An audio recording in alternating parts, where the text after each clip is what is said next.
Esto del año desafiante, un poco lo que decía Francisco, lo compartimos. Estamos en un momento complicado del rubro, pero vamos a ver algunas cosas que nos permiten, para mí, mirar al futuro con una cara distinta. Entonces, bueno, hablar un poco de los antecedentes, hacer algunos comentarios de la base de datos en donde vamos a ver algo similar, lo que se muestra en el SICOMA con todas las empresas del basalto, del movimiento CREA, algunas cosas de la realidad que estamos viendo y son interesantes y alguna consideración final. Como antecedente, trabajamos con el CRILU 2 años consecutivos en la presentación de la entrega de carneros y teníamos mensajes potentes, ¿no? Apalancado por los datos, en donde decíamos que si estás en el basalto no te podías dar el lujo de no tener ovinos finos, ¿sí? Y eso hasta el 2022 es así, no hay forma de pelearse con eso, nos guste o no, es de esa manera. Hasta el 22, pero después las cosas empiezan a cambiar. En aquel momento decíamos que el modelo del ingreso de capital, que es como medimos las empresas para compararlas en el movimiento, estaba por el Producto Bruto Vacuno, precio de la lana por producción de lana y costos, y realmente era diferente entre un sistema que tuviera merinos finos, menos de 18 micras, o merinos gruesos, más de 18 micras. ¿En dónde? En los esquemas finos, el precio de la lana era determinante, ya lo vimos, lo resolvimos, y ojalá la lana valiera $10. Bien. Y en los esquemas no finos, la variabilidad del resultado estaba por el control de costo de manera muy significativa, y el valor de la lana de aquellos merinos, ovinos no finos, era poco relevante. Ahora bien, ¿qué ha acontecido en el basalto, ¿sí? Mirando la carga? Entonces, Tito decía recién, no, porque el ovino, que sí el ovino, que no el ovino, que somos tomeristas y lo queremos sacar, y yo lo escucho hace muchos años viniendo a las reuniones del Salto, del Viento Norte, del Paso del Parque. Sin embargo, el ovino en el norte no baja. O sea, hay un discurso y hay un enojo con el ovino, ¿va? Hay un enojo, y para mí es sensación de enojo, y este año particularmente mucho más enojo que gana de sacarlo, ¿tá? Y eso es una cosa importante. Lo que sí han hecho es que después de 3 años secas donde el vacuno bajó la carga porque era necesario, en un año muy llovedor como el pasado retuvieron, aumentaron la carga vacuna, y eso tiene impacto en las empresas, pero el ovino sigue igual, ¿tá? Y estamos hablando del 2016 al 2024, 8 años, no es menor y es interesante. El modelo de que se alienta a retener el segundo bollón ya está plenamente difundido, y creo que es la estrategia de apalancar en estos sistemas, como decía Francisco, de este ovino, y lo remarco de la misma manera, bien interesante. Y lo otro que vemos es cómo evolucionó la producción de carne ovina y la producción de lana de los últimos años. Y si vemos, fíjense, la producción de carne, cómo se despatarra. Lo que pasó acá, pasó en todo lado, ¿tá? Este dato acá son 46 empresas del basalto con ovinos. O sea que la caída de producción de carne, por el clima, por todo lo que vimos, fue general y en todos lados. Y la lana no tiene tanto impacto como vos lo marcaste acá. Este es un gráfico que me compartió Mauricio Bulleri, asesor del CREA Viento Norte, en donde nos muestra la evolución del precio de la lana en los últimos años, ¿no? 21-22, 22-23, 23-24. Y una de las cosas que ya todos ustedes saben, pero llama mucho la atención, es cómo el 17 se empareja con el 20 y perdió esa valorización, ese producto bien distinto no se está valorizando, ¿ah? No hay una diferencia ahí hoy. Y esto es cómo evolucionó en los últimos 3 años, en azul el 2017, 17 micras, en rojo 18 micras, en verde 19 micras, es cómo fue la evolución de los últimos 3 años para el mercado australiano en valor de dólares australianos, cómo ha evolucionado el valor de la lana. Y eso nos lo mostraba, cómo se han emparejado estas diferencias que hay entre las micras, se ha emparejado y se ha neteado.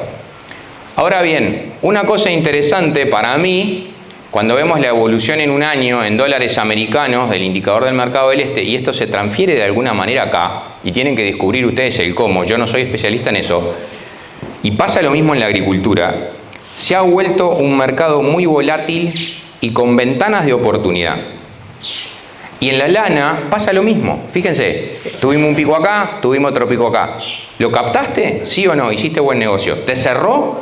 ¿Cuál era el precio que te daba un margen bruto ovino que te permitía a vos ganar la plata que vos pensabas? Sin utopía. Sin utopía. Pero entonces, el mercado da oportunidad, cortísima, pero da oportunidad. Y esa volatilidad se ve en soja, se ve en trigo, se ve en novillo, se ve. Estamos en un momento de altísima volatilidad de precio en todo y la lana también lo permite ver. Entonces creo que es una cosa a pensar en esa volatilidad. Y lo otro que me llamó muchísimo la atención de la misma manera, en un momento estaba conversando con Mauricio y con Diego Pinerú, que es asesor del CREA Salto, y les digo, che, ¿dónde podemos tener información de lo que va a valer la lana de acá a 2 años? No hay. No, ¿cómo que no hay? No hay. Bueno, dice, metete en la inteligencia artificial y preguntale cómo puede ser. Realmente estuvimos jorobando 1 hora con eso.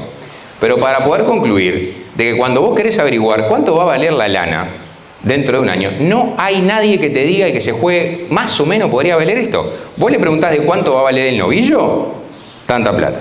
El valor más esperado de la soja, tanta plata. En la lana, ni siquiera un instituto que se llama el AWI, que presentó algo Francisco, que es de la inteligencia de la lana australiana, es capaz de darte la evolución de precio de las próximas 3 semanas. ¿Tá? Y te dice, mira, ahí va a subir un poco y después sube. ¿Tá? Es medio insólito que no haya nada que te pueda decir cómo van a evolucionar los precios. Nada. No hay certeza. Y creo que esa es una debilidad gigante. Pero la otra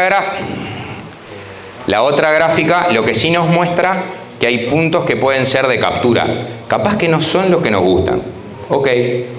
Pero si a ese precio yo hago plata, me sirve. Y creo que esa es, nadie se funde captando ganancia. Incorporarlo adentro de la toma de decisiones. Ahora bien, cuando miramos un poco los datos, esto es algo que ya les presenté el año pasado. Las empresas que tienen más de 0,2 unidades ganaderas ovinas entre el año 16 y el 2024. Las empresas que tienen más de 0,2 unidades ovinas por hectárea en el año 2024. Y las 5 mejores empresas del año 24. Y acá hay diferentes indicadores. Pero quiero que miren esto, ¿no? En los últimos años, del 16 al 24, son un montón. La relación lanar-vacuno de 3. Y las empresas se siguen manteniendo, o sea, están con rabia con el ovino pero no lo sacan, ¿tá? Respalda la gráfica de carga. Cuando vemos la evolución de los vacunos, no aumentan y mantienen el ovino, o sea, carga igual.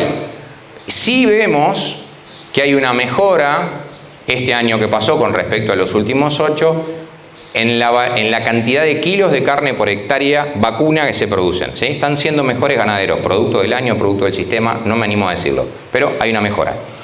Carne ovina, hay una disminución este año, asociado a lo que nos mostró Francisco. Lana por hectárea, 6 kilos, carne por hectárea, 96, 107, producto de la carne vacuna. Y cuando vemos las 5 mejores empresas del año 2024, lo que vemos, y vamos rápido, es que tienen más vacunos y menos dotación ovina, pero no lo reducen, tienen ovinos.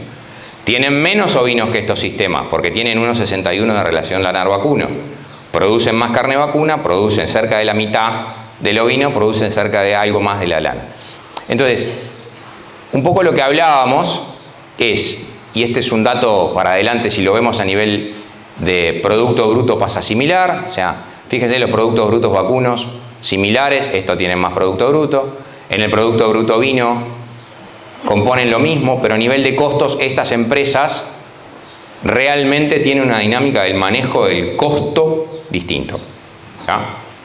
Y vos capaz que me preguntás, ¿pero es mano de obra en ovino? No, es en todo el rubrerío de costo. Gastan menos. Y es una de las grandes estrategias del basalto, el control de costo. Determinante en el ingreso de capital. Y más aún cuando la lana deja de influir tanto en el resultado. ¿Tá? Bien.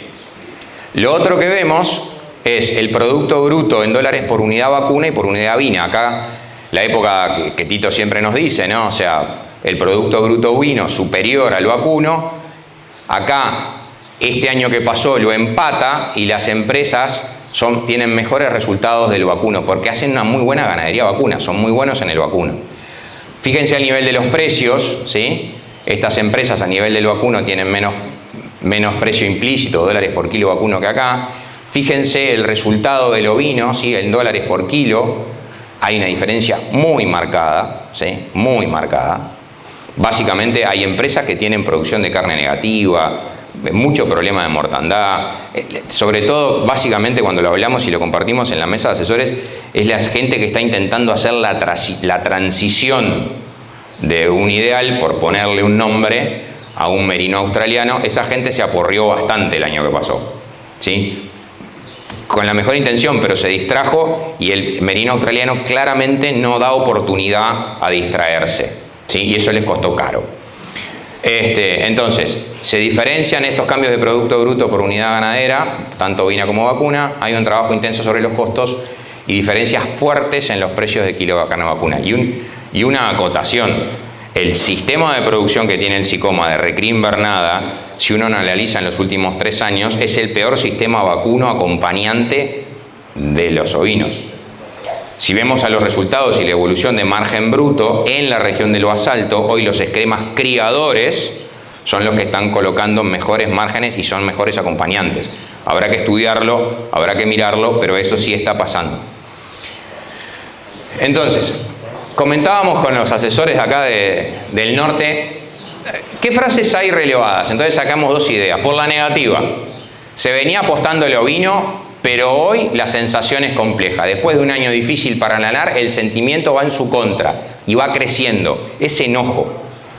Problema de sanidad, bichera, problema de calidad del vellón, sigan agregando en los puntos suspensivos cosas que no generan mal humor.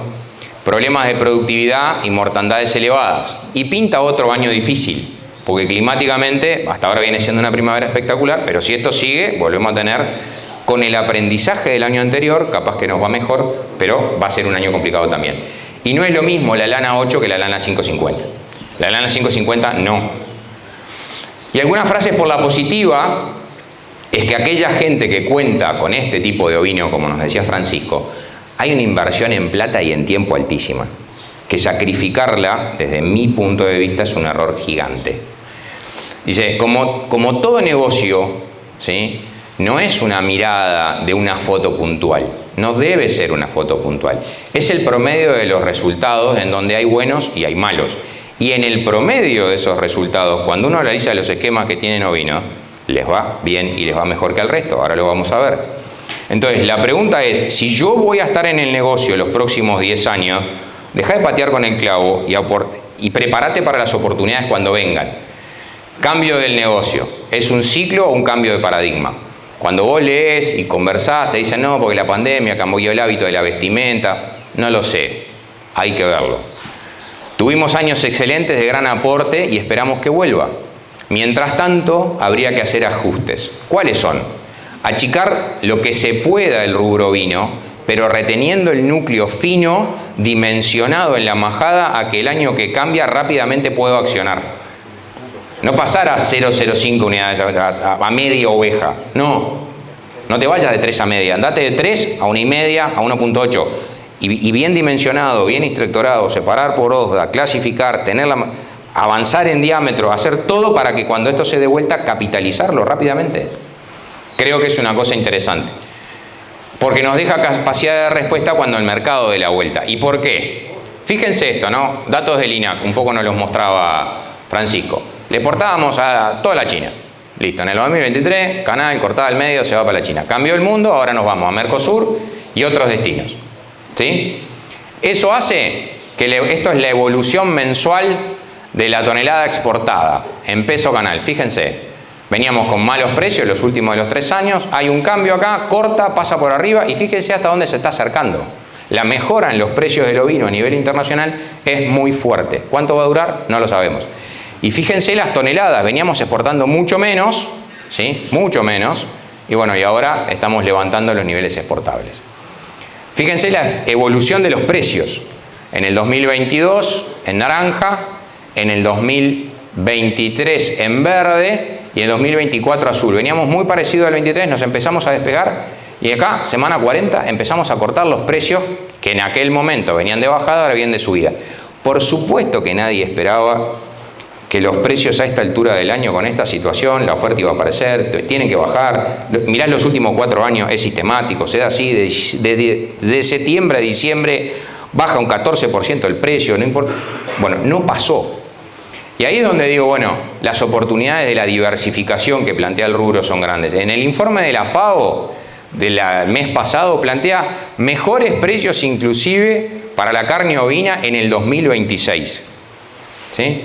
Es un dato, es un dato. Presión del aumento de la demanda china y bajas de la majada de cría en Australia y Nueva Zelanda. Ese keep the sheep que nos mostraba Francisco es un problema, pero es un problema que a nosotros también nos está pegando y nos está complicando, y es distinto. ¿Por qué? Porque a las ovejas y al ganado de vacuno hay que criarlo. En Estados Unidos pasa lo mismo, y es un poco la explicación de qué es lo que está pasando en el mercado de la carne americana. Las vacas en Estados Unidos pasaron de 96 millones a 89 millones en 5 años. ¿Saben lo que pasa? No hay quien las cuide.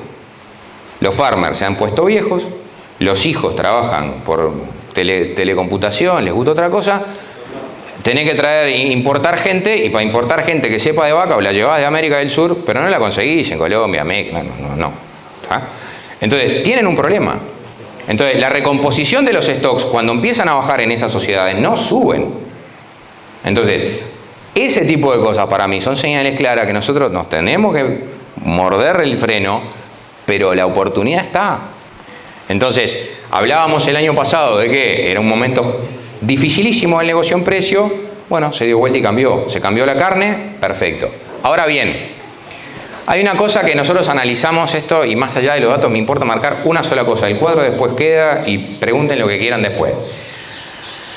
Hace un par de años empezamos a clasificar las empresas de toda la región del basalto y de todas las otras regiones en empresas que tenían altos ingresos o bajos ingresos. ¿Sí? Y después si eran estables o no estables, que variaba mucho su ingreso de capital. Tiene una metodología estadística para hacerlo, no importa, pero la gran separación son empresas que tienen ingresos altos o bajos. ¿Está? ¿Y qué es lo que nos dice eso? Le pusimos un poco más de pasión. Antes decíamos, bueno, son así, parecen esto. Pusimos análisis estadístico, que ahí dice cómo, no importa entrar en él, pero en un análisis de varianza, lo que nos muestra es esto. ¿Tá? Y lo que quiero que se concentren es acá.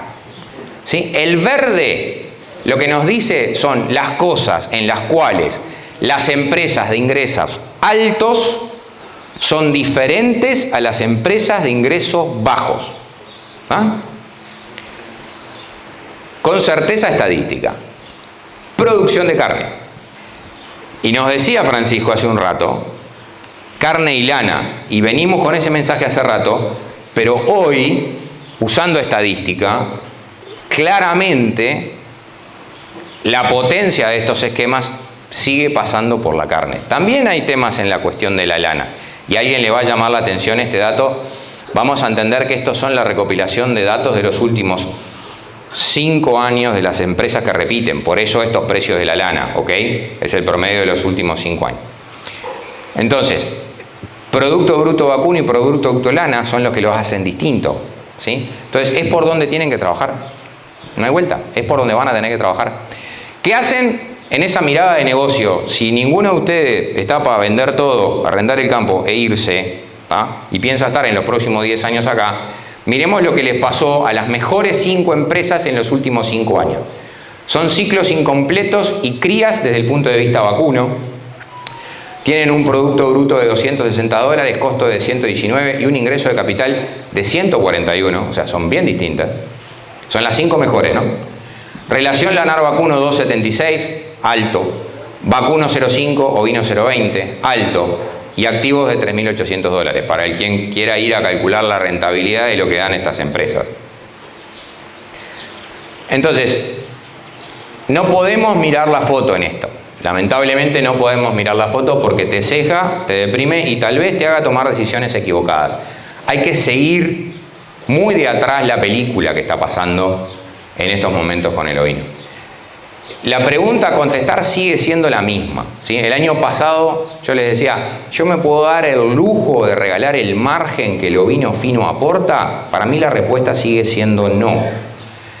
Pero hoy me parece que con ese enojo, esa sensación compleja, la emoción no le puede ganar a la razón. Entonces, lo que nos decía Tito recién, che, ¿cuánto de virome y hoja estamos haciendo de número, sacándole punta, mirando los márgenes, las cosas que podemos hacer, aprender de esta jornada donde hay mucho dato interesante, ir a empresas como nosotros hemos hecho en algunos momentos Intercrea en la región para ir a mirar, bueno, ¿cuál es el punto de equilibrio que en esta majada, con esta composición de lana, el ovino renta más que la ganadería? ¿Me puedo dar el lujo de sacarlo? ¿No me puedo? Bueno, que la emoción no le gane a la razón. Para mí es sumamente importante porque esto es cíclico. ¿Tiene revancha? ¿Cuánto demora? No tengo ni idea. Pero es cíclico. No hay. Y lo otro, ¿no? Acá no se ve cenecio, por ejemplo. Pero yo les aseguro que si agarran las rutas 3 y la 5 de Río Negro al sur, donde el ovino sí va en bajada y casi no se ve, la superficie de pastoreo ocupada por cenecio en este momento de año es muchísima. La intoxicación y los problemas de hígado en ganado de cría está siendo muy alta. Entonces, empiezan a haber problemas que retirar el ovino y les parecerá un chiste, pero empiezan a haber problemas que nos van a hacer pensar de que el ovino tiene un servicio ecosistémico, que ahora está muy de moda hablarlo, pero muy valioso. Y los invito, yo conozco experiencias del uso del ovino para ese tipo de cosas, generar un margen de $20 por cordero, cargo cuando termino en el campo y se fue. ¿Tá? Pero eso apalanca otras cosas. En fin, que la emoción no le gane a la razón, porque para mí siguen sin poderse dar el lujo de regalar el margen que el ovino les aporta a esos sistemas. El ovino fino. ¿Sí? El otro lo discutimos, pero el ovino fino creo que no tiene competidor en los esquemas del basalto.